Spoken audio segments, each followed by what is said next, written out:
परंतु ज्ञानविरहित जगणं, त्या योग वासिष्ठामध्ये एक श्लोक आलाय. रामचंद्र प्रभूंना उपदेश करताना वसिष्ठ महामुनींनी असं सांगितलंय, वरम कर्दम भेकत्वम मलकीटकता वरम वरम अंधगुहाहित्वम नरस्या विचारिता, असं म्हटलंय. याचा अर्थ असा आहे, वरम कर्दम भेकत्वम, एक वेळ चिखलातला बेडूक होऊन राहणं फार चांगलंय. वरम चांगली गोष्ट आहे, एक वेळ चिखलातला बेडूक होऊन राहावं.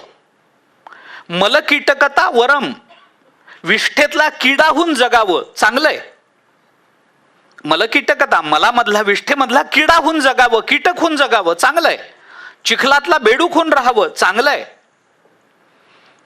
वरम अंधगुहाहित्वम, अही म्हणजे सर्प, अंधाऱ्या गुहेतला आंधळा सर्प होऊन जगावं, चांगली गोष्ट आहे.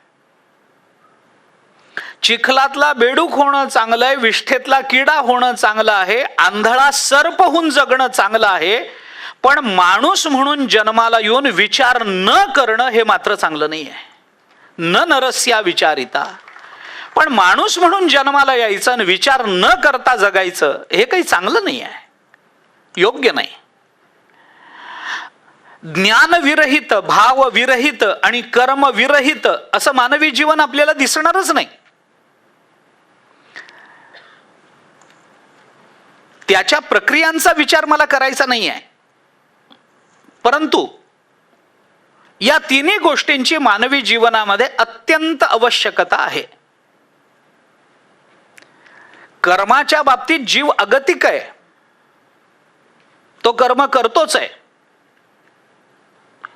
म्हणून जीवाची व्याख्या करताना वेदांतांनी ज्या व्याख्या केल्या असतील त्या असतीलच.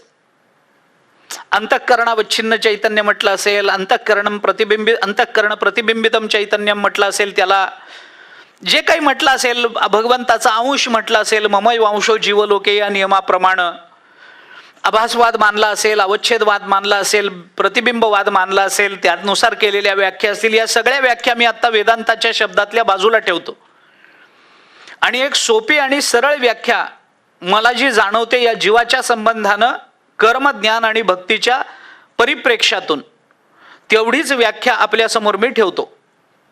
कोण आहे हा जीव? मनुष्य म्हणून आम्ही जन्माला आलो, आमचं वेगळेपण कशात राहिलं? कर्माची अगतिकता, ज्ञानाची गरज आणि भक्ती हा ज्याचा स्वभाव आहे त्याला माणूस असं म्हणतात.